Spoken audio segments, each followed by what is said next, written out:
พ่อแม่พี่น้องชาวไทยทุกท่านครับวันนี้ผมธนกิจผันสำโรงนะครับซึ่งเป็นตัวแทนของบริษัทสยามแอปโลพี่น้องครับวันนี้ผมมาติดตามของผลงานของสมุนไพรนะครับนั่นก็คือก้าวย่านางนะครับซึ่งก้าวย่านางนะครับเป็นผลิตภัณฑ์ที่สำเร็จรูปนะฮะได้นำมาให้กับผู้ป่วยรับประทานเพื่อฟื้นฟูร่างกายผู้ป่วยท่านนี้จะอยู่หมู่บ้านอะไรจังหวัดอะไรนะครับเดี๋ยวมาสอบถามมารู้จักกับตัวท่านเลยนะครับซึ่งเป็นคุณยายคนนี้นะครับ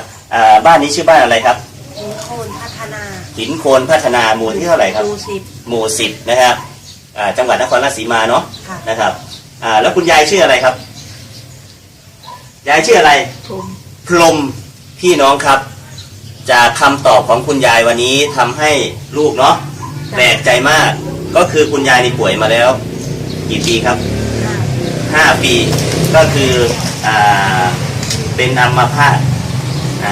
แล้วตอนนี้ก็สามารถช่วยเหลือตัวเองได้ไหมได้นะฮะแล้วก็ที่สำคัญก่อนหน้านั้นคือคุณยายพูดไม่ได้ไม่พูดเลยครับแต่พอได้สัมผัสกับผลิตภัณฑ์คำว่าก้าวย่านางนะครับตอนนี้คุณยายสามารถพูดได้เมื่อกี้ถามว่าคุณยายชื่ออะไรนะฮะคุณยายตอบเองเลยดีใจไหมครับพูดได้ดีใจยายดีใจไหมดีใจครับนี่เป็นคำตอบของคุณยายนะครับจากที่พูดไม่ได้นะแล้วที่ผ่านมาเนี่ยก็คือคุณยายป่วยถึงกับเดินไม่ได้เลยเดินไม่ได้เลยนะครับตอนนี้พอได้รับประทานนะครับผลิตภัณฑ์ของก้าวย่านางเข้าไปนะครับคุณยายช่วยเหลือตัวเองโดยการเดินไปเข้าห้องน้ำได้เดินได้ยายเดินได้ใช่ไหมครับดีใจไหมนอกจากเดินได้แล้วยังไม่พอนะครับยายบอกว่าดีใจคือพูดได้ด้วยนะครับแล้ววันนี้ก่อนที่จะรู้จักผลิตภัณฑ์ก้าวย่านางนะครับใครเป็นคนมาแนะนำให้รู้จักพี่สมานไปยังไงมายังไงผมก็มาตามบุญวาสนาเสี่ยงดวงเรามาเสี่ยงดวงครับพอดีเห็นคุณแม่เขาจับนั่งป่วยก็เลยแวะเข้ามาถามดูครับพอดีแม่เขามีบุญเขาไม่ขัดลูกสาวเขาไม่ขัดเลยไม่ขัดเลยพอผมมาแนะนำพูดไม่ทันเลยก็แม่ถามว่าอยากหายไหมอยากหายอยากดีลูกสาวเขาก็ไม่ขัดอะไรว่าโอเคก็เลยแนะนำให้คุณแม่กินไปชุดนึงโอ้ครับก็เป็นบุญวาสนาเนาะนะเราเป็นลูกก็อยากให้คุณแม่ได้หายเนาะนะครับตอนนี้คุณแม่เนาะสามารถเดินไปเข้าห้องน้ำเองได้นะฮะโดยการใช้ตัวนี้พยุงนะครับแต่เมื่อก่อนนี้ไม่ได้เลยคือเมื่อก่อนนี้เวลาจะพาคุณแม่ไปเข้าห้องน้ำทำยังไงเมื่อก่อนนี่ที่มีเขาเรียกอะไรกระโถนเล็กโถขี่เหมือนห้องน้ำมาวางไว้ข้างๆให้ไอ้นี่เองถ่ายไปเข้าห้องน้ำไม่ได้แต่ตอนนี้คือไปเข้าห้องน้ำเองได้ครับใช่ไหมยายดีใจนะครับจากที่พูดไม่ได้ก็พูดได้มีครับซึ่งวันนี้นะครับตรงกับวันที่14วันวาเลนไทน์นะครับ2560นะฮะซึ่งผมจะมาบันทึกเทปนี้ไว้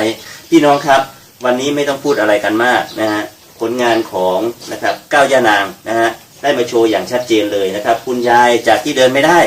ก็สั่งน้ำเองได้นะครับแล้วจากที่พูดไม่ได้นี่แหละสำคัญเนาะยายเนาะนะฮะยายสามารถพูดขึ้นมาได้นะฮะเพราะวันนี้ก็ไม่รู้จะพูดอะไรมากแล้วนะครับเอาผลงานเป็นที่ตั้งเอาผู้ที่มีสุขภาพไม่ดีเป็นคำตอบว่าสมุนไพรไทยนะครับก็คือทำมาในรูปแบบของคำว่าสำเร็จรูปแล้วเนี่ยให้ผู้ป่วยให้ผู้ที่ทรุดโทรมหรือคนแก่เป็นคำตอบเห็นได้ชัดเลยนะครับว่าวันนี้พูดได้จริงและก็เดินได้จริงอย่างไรนะครับวันนี้จะดูผลงานของก้าวย่านางคุณยายเดินได้จริงไหมเนี่ยนะฮะลองเดินโชว์หน่อยได้ไหมคุณยายนะฮะนี่ฮะจากคำว่าทำอะไรไม่ได้เลยตอนนี้คุณยายจะโชว์แล้วนะครับดูกันชัดๆเลยเนาะนี่ครับนี่ฮะอีกไม่กี่วันนะผมเชื่อว่ายายจะลำวงได้นะครับเอายายเดินเชิญหน่อยเอาไปแล้วครับนี่ครับจากที่เคลื่อนไหวไม่ได้พูดไม่ได้นะฮะเข้าข่ายคำว่าอัมพาตเลยแต่ตอนนี้ยายเดินโชว์แล้วครับดูกันชัดๆนะผลงานชัดเจนแค่ไหนนะผลงานของคำว่าก้าวย่านางนะไม่ต้องใช้ไว้ตั้งหากนะครับเอาไปเลยคุณยายหน่อยนี่ครับนะผลงานชัดเจนเนาะยายเนาะเอาก้าวอีกก้าวที่ยายเอาใหญ่ตัวนะจะเสียใจผมเนาะเอาอย่างนี้ดีกว่านะครับ เพิ่งจะเริ่มกินได้ เอาอีกสัก2-3 ก้าวที่ยายเดินดินะครับ นี่ครับสามารถเดินไปเข้าห้องน้ำเองได้นะจากที่ไปห้องน้ำก็ไม่ได้นี่ครับนะฮะก็ได้ชีวิตใหม่เพิ่มขึ้นมานะฮะอันนี้ชัดเจนกับผลงานของคำว่าก้าวย่านางเนาะนะครับพี่น้องครับคำว่าสมุนไพรไทยนะครับควรค่าแก่การรักษานะช่วยกันอนุรักษ์เอาไว้สำหรับผมนะครับธนกิจและทีมงานนะครับก็คือคุณพี่สมานนะครับต้องขอลาท่านผู้ชมไปก่อนวันนี้สมุนไพรนะครับในรูปแบบของก้าวย่านางจัดจำหน่ายโดยบริษัทสยามแอปโลดีหรือไม่ดีดูผลงานนี้เป็นคำตอบเนาะดีใจไหมยายเดินได้ดีไหมครับขาดซะด้วยนี่จากที่พูดไม่ได้ก็พูดได้วันนี้คุณยายขาดนะยอดเยี่ยมไหมยายสมุนไพรยอดเยี่ยมไหมดีไหมยายดีจ้าเอายายนะครับถือไว้สักกล่องเนาะนี่ผลงานชัดเจนสมุนไพรก้าวย่านางเยี่ยมไหมยายยายบอกว่านะสุดยอดนะครับ